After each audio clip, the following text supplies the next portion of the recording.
12 जानेवारी 2025 पहाटे 3:30 वाजता आम्ही वासोट्याच्या दिशेने प्रवास सुरू केला। माझ्या बाबांकडून मी खूप ऐकले होते वासोट्या किल्ल्याबद्दल, पण आज मी ते अनुभवणार आहे। मी फारच एक्साइटेड आहे, कारण 1 तास बोटीने प्रवास आणि नंतर जंगल ट्रेक। आम्ही 6 वाजता साताऱ्याला पोहोचलो। सकाळच्या मंद उजेडामध्ये साताऱ्याचा घाट आणि घाटावरून सातारा शहर अनुभवायला मिळाले। कास पठार पाहायची इच्छा होती, पण आम्हाला पुढे जायचे होते, त्यामुळे आम्ही थांबलो नाही। आम्ही घाट उतरलो आणि कास धरणाजवळ 15 मिनिट थांबलो। निसर्गाचे सौंदर्य खूपच छान असते। कास डॅमच्या दुसऱ्या बाजूला घनदाट जंगल आहे। आम्ही फोटोशूट केले आणि निघालो वासोट्याच्या दिशेने। थोडा वेळ प्रवास करून आम्ही पोहोचलो बांगनोली गावामध्ये। हे आमच्या कारचे डेस्टिनेशन होते। आम्ही इथं ब्रेकफास्ट केला आणि बोटीने निघालो किल्ल्याकडे। प्रचंड मोठ्या सह्याद्रीच्या पर्वतरांगाने वेढलेला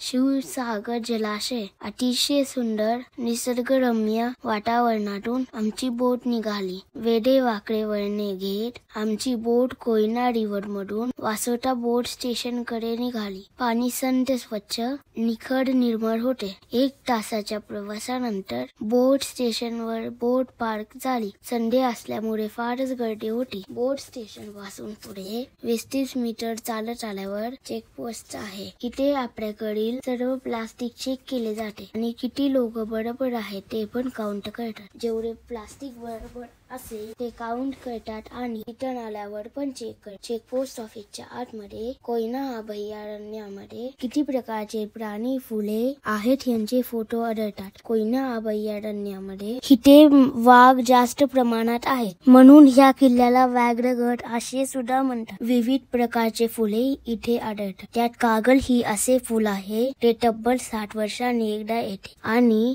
ते आम्हाला पाहायला मिळाले। थोडे अंतर पुढे चालत गेल्यावर एक छोटा पाण्याचा झरा आढळतो, पण त्याच्या दुसऱ्या बाजूला नदीचे पात्र दिसते। अतिशय सुंदर आहे। इथे मारुती आणि गणपती एका शिलेमध्ये कोरलेले आहेत। अतिशय सुंदर मूर्ती दिसतात। नदी पात्रात थोडा विसावा घेऊन आणि निघालो वासोट्याच्या दिशेने। एक काका वासोट्या नावाला कलर देत होते। खरंच खूप छान वाटले बघून।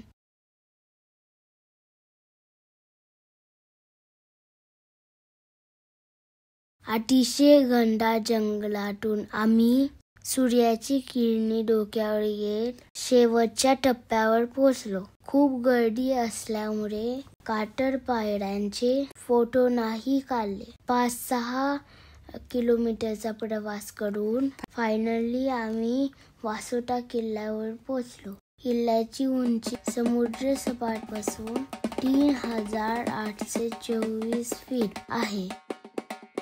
मारुती मंदिरापासून डाव्या बाजूला गेल्यावर चुन्याचा गाणा दिसतो। तो पाहून पुढे गेल्यावर 2 पाण्याच्या टाक्या दिसतात।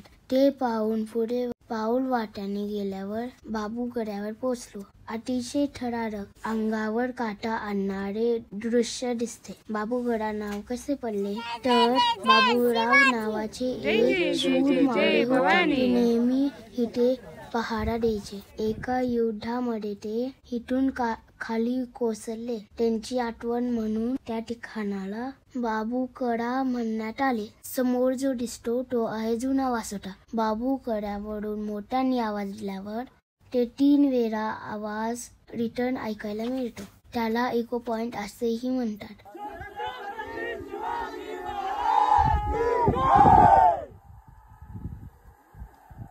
अगोदर कोणी फिटूर लोक असतील त्यांना इथून हातपाय बांधून कडेलोट करायचे। वासोटा किल्ला तुरुंग म्हणून ओळखला जायचा। गुन्हेगारांना इथे शिक्षा दिली जायची। बाबूकडा पाहून झाल्यावर आम्ही मारुती मंदिराजवळ आलो। तिथून नागेश्वर सुरका पाहायला निघालो। नागेश्वर सुरका पाहायला जाताना महादेवाचे मंदिर दिसते। समोरचे पहिले टोक दिसते ते नागेश्वर सुरका नसून त्या मागचे टोक आहे तो आहे नागेश्वर सुरका।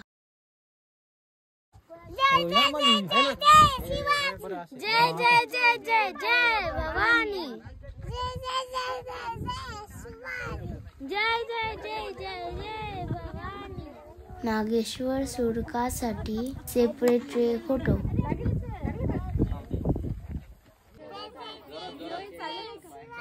अजून एक सांगायची कहाणी. वासोटा हे नाव वशिष्ठ ऋषींच्या नावावरून पडले आहे. अशा प्रकारे वासोटा किल्ला आम्ही एक्सप्लोर केला. खूप धन्य वाटले किल्ला बघून. Plastic free fort and Koyna forest. Enjoy nature and fresh air and stunning views here. किल्ला बघून आम्ही परतीचा मार्ग घेतला. बोटीमधून अजून 1 तास एन्जॉय करून आम्ही 6:15ला बामणोलीला पोहोचलो आणि थोडं ब्रेकफास्ट करून रिटर्न टू पुणे निघालो. मित्रांनो, आयुष्यात एकदा तरी वासोटा करा.